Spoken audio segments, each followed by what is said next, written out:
The beautiful woman in front of me suddenly clapped her hands and said, "I like it." As I stood there bewildered, she handed me her business card. It had Emily Smith written on it, and her title was, "What?" I stared at her in shock. "My name is Alex, 31 years old." Maybe I arrived too early. I hesitated to enter the charming inn nestled quietly in the mountains. Check-in time was at 3 p.m. It was still only 1 p.m. I intended to enjoy a leisurely drive through the mountain roads alone. But I ended up arriving much sooner than expected due to my excitement about the inn. When I quietly entered, a beautiful woman in a classy dress greeted me. "Welcome. Are you here to stay?" I hesitantly replied. "Yes, but I arrived a bit too early." "Can I wait in the lobby?" I worried I was being presumptuous, but she smiled warmly and said, "Of course. Please make yourself comfortable. If your room is ready early, we'll be happy to show you in." "No worries, that would be too much. I actually enjoy being in the lobby even after checking in. Just letting me stay here is more than enough." I explained flusteredly, and she smiled and said, "I see. If you need anything, please feel free to ask." She then left. Her graceful manner and walking were beautiful.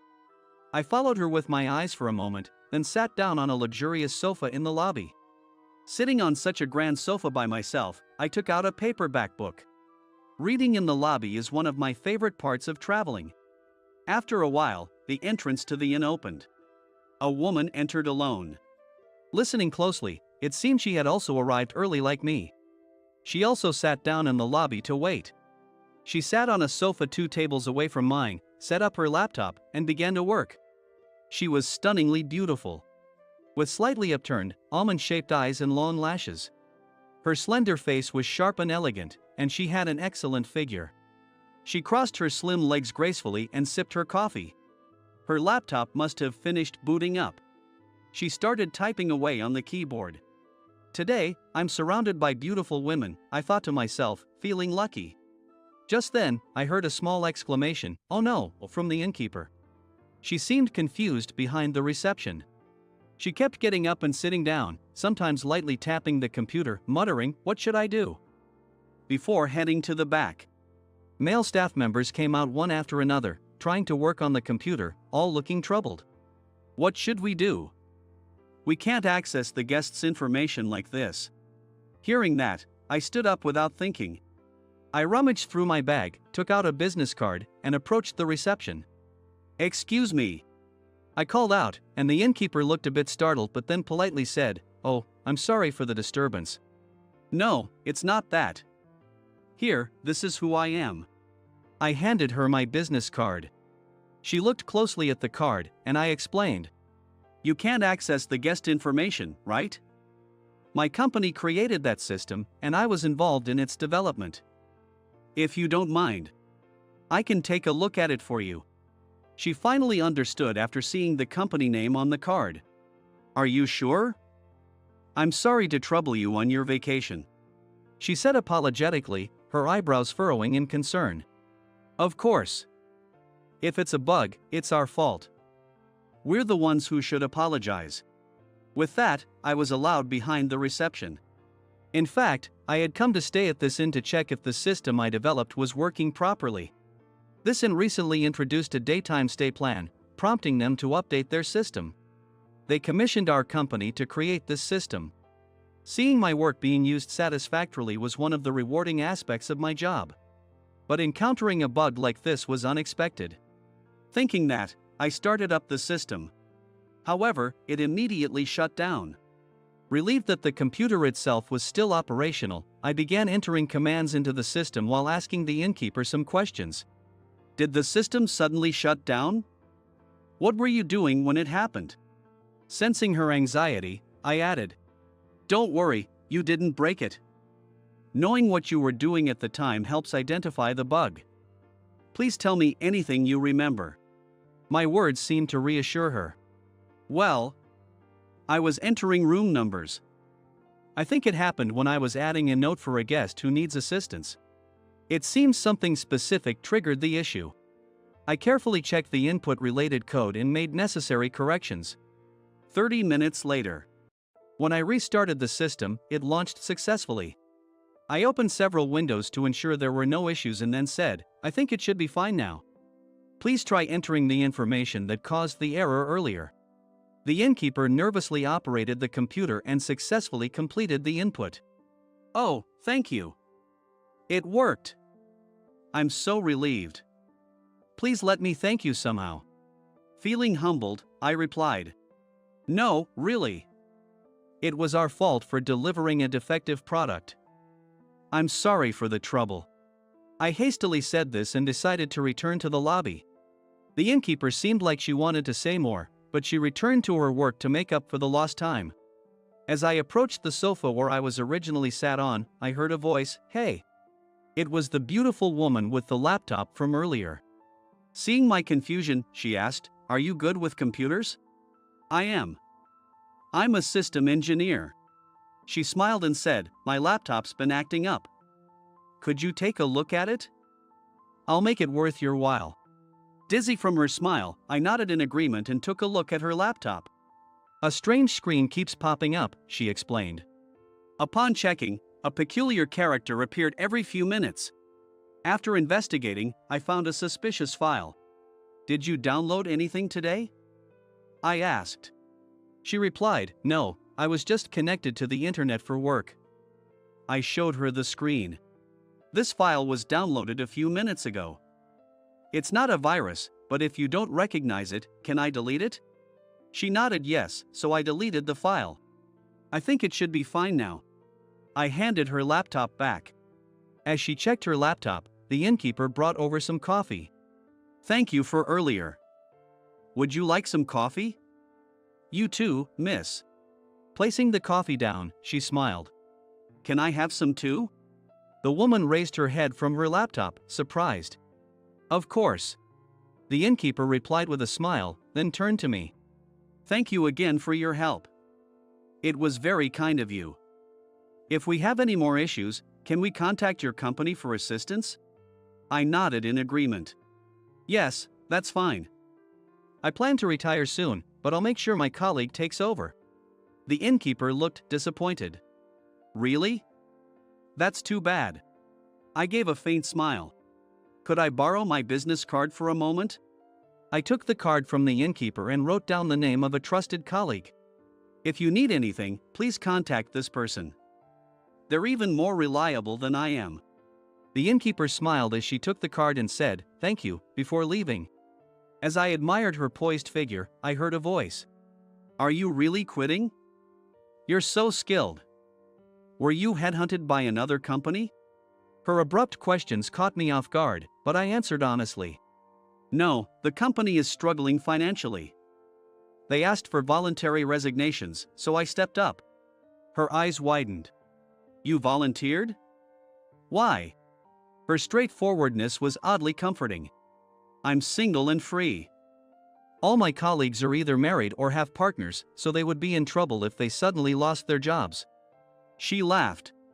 "You're too kind." I thought for a moment. Maybe. I just didn't want to see everyone panic. "I have no regrets." She smirked. "You're really kind. But I don't dislike that." Her words flustered me. "Well, the current company just churns out products without thorough checkups. I want to do more meticulous work. But I haven't lined up another job yet." My rushed words revealed a truth I hadn't even admitted to myself. I had come to this in hoping to see my system working flawlessly. Instead, I saw it encountering bugs. With more thorough checks, these bugs could have been fixed before delivery. That was that kind of easy mistake. I pondered this with a somber expression. The beautiful woman suddenly clapped her hands and said, "I like you." I looked puzzled, and she handed me her business card. It had Emily Smith written on it, and her title was, "What? CEO?" I stared at her in shock. "Yes. I'm Emily, the CEO of a moderately successful IT company I founded in my 20s. Call me Emily." She introduced herself with a smile and a wink. As I stood there bewildered, she asked, "And your name?" I handed her my business card and said, "I'm Alex." "Alex. I tested you earlier, Emily said, tapping her laptop. Ah, that file. She smirked.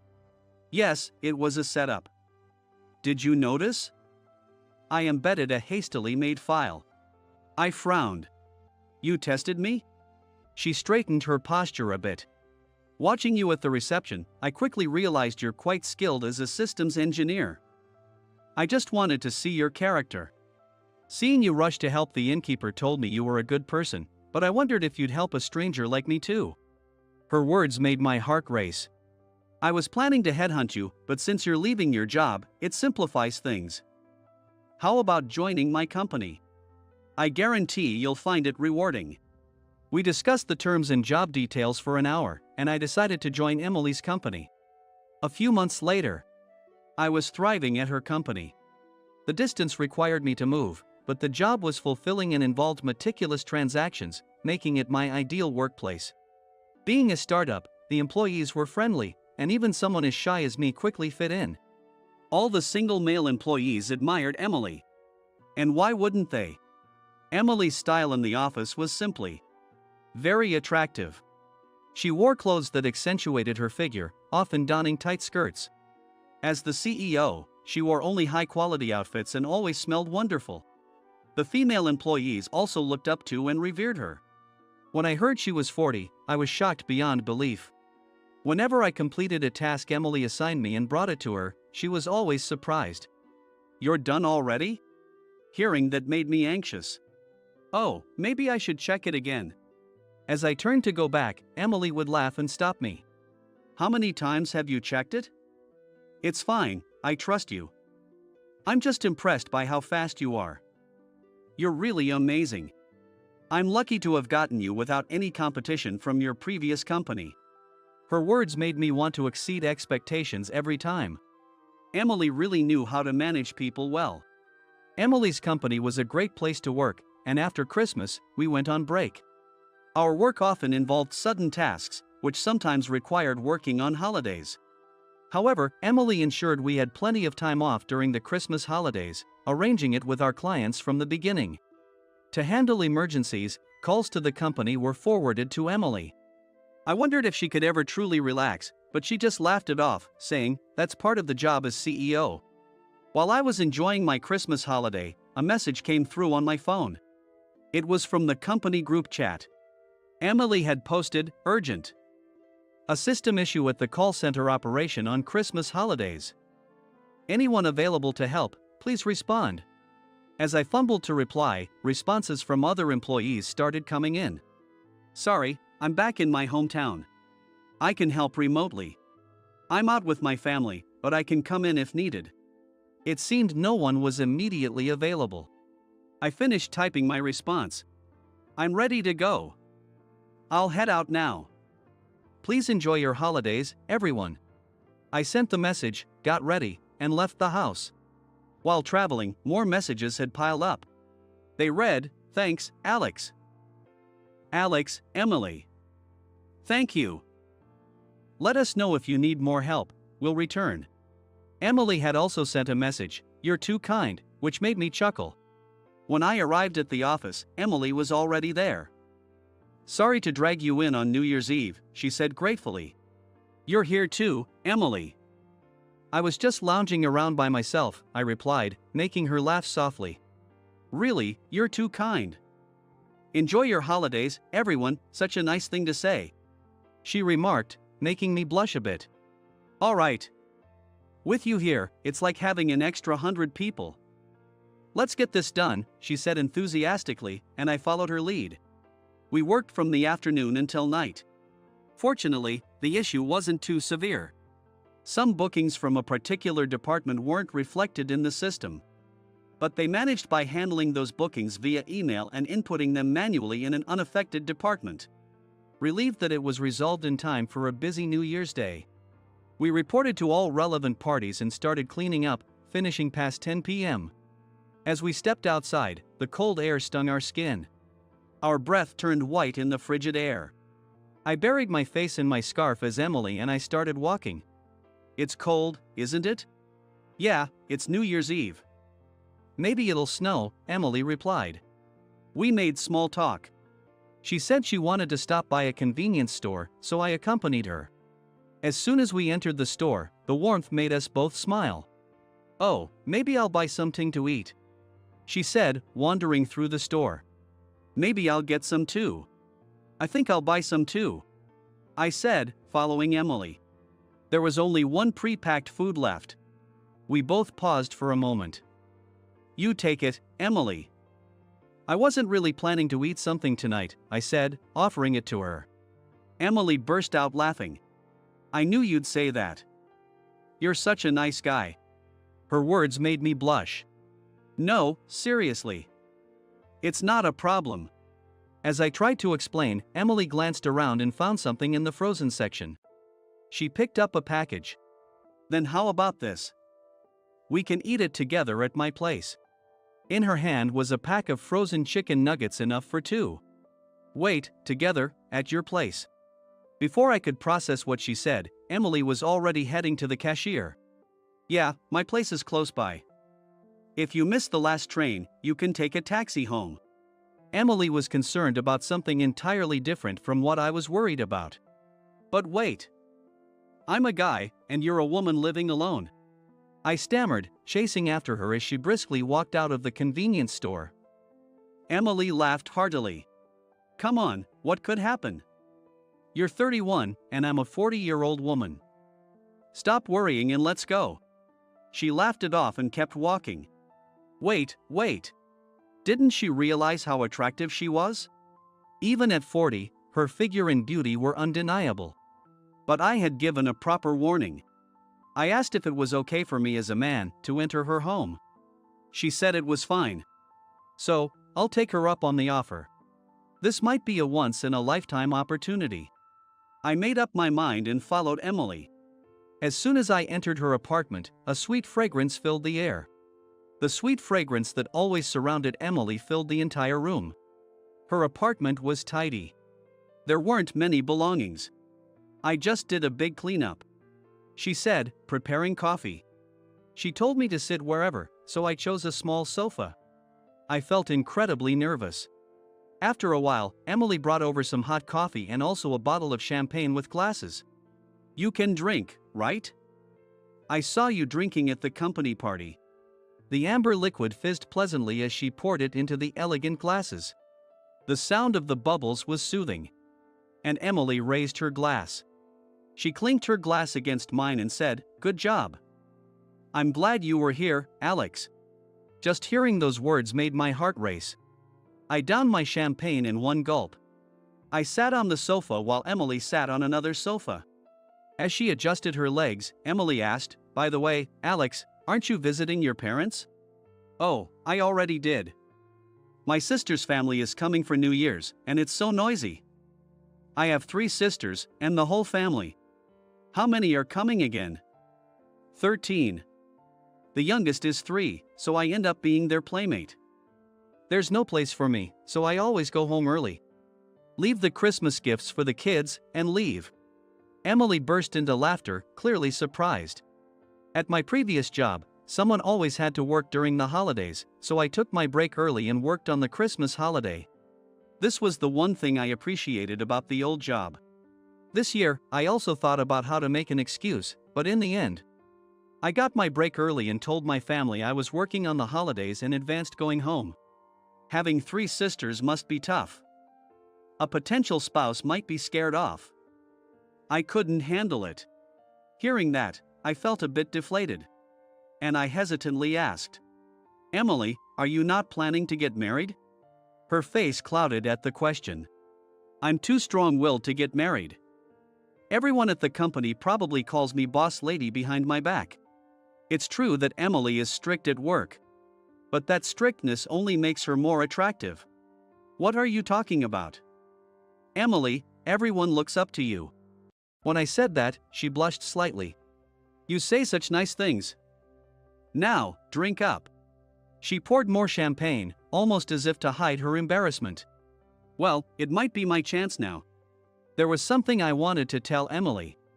I felt it was rude to say it from far, so I moved to sit next to her. Emily looked puzzled. Emily, thank you for inviting me to your company back then. I appreciated her deeply. At that time, honestly, I was at rock bottom. I wanted to work carefully, but at the end, the system I delivered had bugs. I was actually on the verge of quitting and using up my leave. I was in a rush to find the next job. When I thanked her, Emily gave a soft smile. That was a connection you attracted, Alex. Wanting to work carefully drew me to you. I share the same approach to work.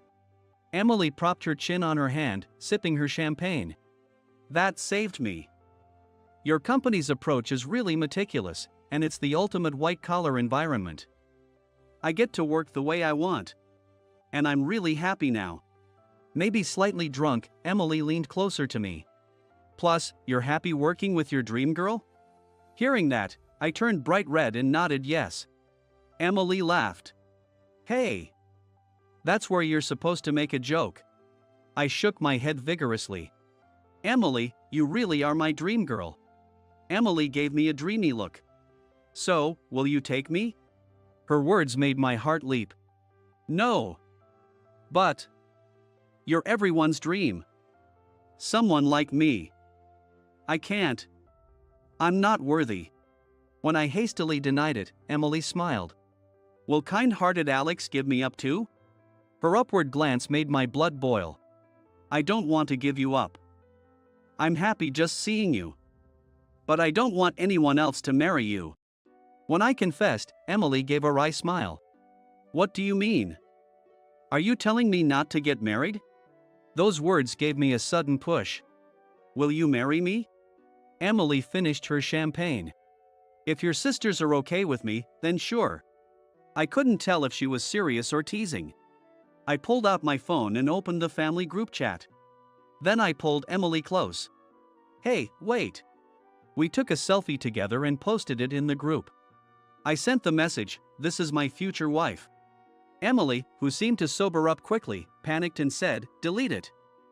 Right now, but my sisters had already read it. Emily turned pale. Don't worry, it will be fine. As I said that, messages started flooding in. No way. You have such a beautiful girlfriend? She looks amazing. Bet she's great at her job. Hurry up and introduce us. I want to get to know her, filled the screen, and I chuckled. Really? Are you sure about me? I'm about 10 years older. Won't your parents have a problem with that? Emily, who was always so confident, seemed unusually demure. That side of her tugged at my heartstrings. My parents are fine with it. I showed her the next message. It read, looking forward to welcoming another wonderful daughter into our family. After having chicken nuggets for New Year's Eve, we went out to see fireworks. Honestly, things were moving so fast that I could barely keep up. But Emily and I were holding hands, waiting for the countdown. Yes, we are holding hands. My heart was pounding loudly. It feels like a dream, doesn't it? Her words made me nervous. When I first met you at the inn, I thought, what a kind person. I was surprised to hear that. But I was from the company that made that system. Emily smiled and shook her head. After that, you helped me with my computer even though we didn't know each other. I couldn't say no to a request from a beautiful woman. At that moment, I thought I'd love to work with this person. And I also thought, if this cute guy were my boyfriend, he'd love me so much. I turned red at her words. Saying cute isn't exactly a compliment for a guy. I said, trying to hide my embarrassment. Emily burst into laughter. We arrived at the downtown. I can't believe Emily is my girlfriend. I hope we can get married this year. As the New Year's fireworks set off, I made such a selfish wish in my mind.